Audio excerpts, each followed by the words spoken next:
When I was a little girl, there was...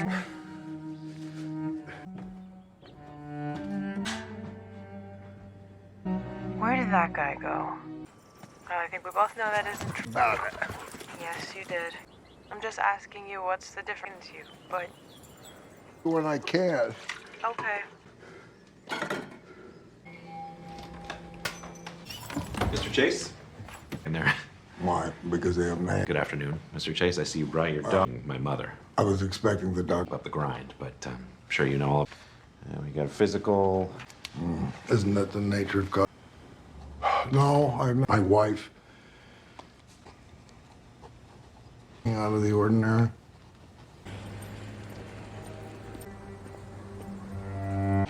Was when things got bad with Mom. And our situation is...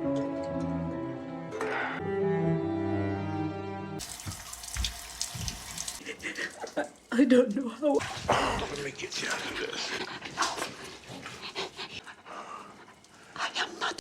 The titular world-weary old man, Dan Chase, played by Jeff Bridges, who is prone to many trips to the bathroom because of his advanced age, is introduced to us. On these excursions, we witness him seeing images of his wife, Abby Hyam Abbas, stooped over on the bathroom floor, dripping wet from the unobstructed faucet. These images resemble recollections to his wife's final moments while she battled Huntington's disease. He lives with 2 dogs, Dave and Carol, whom he loves very much. Emily, his daughter, resides in an undisclosed place off-town. The majority of what we see is Dan microwaving and smashing the phone after we hear him talking to Emily on the phone. When Dan encounters a business owner he doesn't recognize on his way back from his routine exam at the doctor's office, his innate insecurity comes to the surface. As he gets home, we watch him going through his trash can, tying a few cans with a rope, and hanging them by his door. He heard the cans rustling as he slept, and found a rifle and a lantern at his bedside. With his revolver ready, he creeps cautiously downstairs while his dogs rush, and discovers the same man from the shop laying on the floor, his body held captive by the dog's fangs.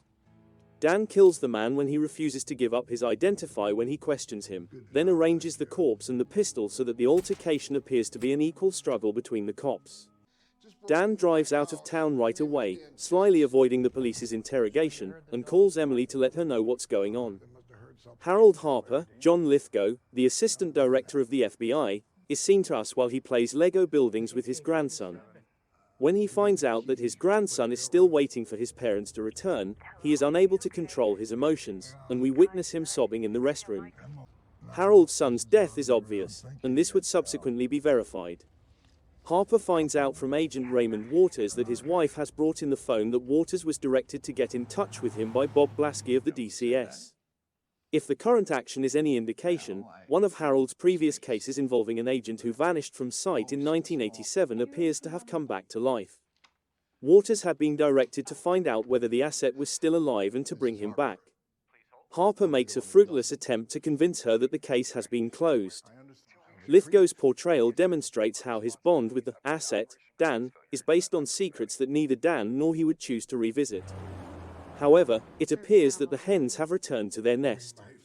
Dan feels he has separated himself from the town enough, so he stops at a local cafe to regain his bearings.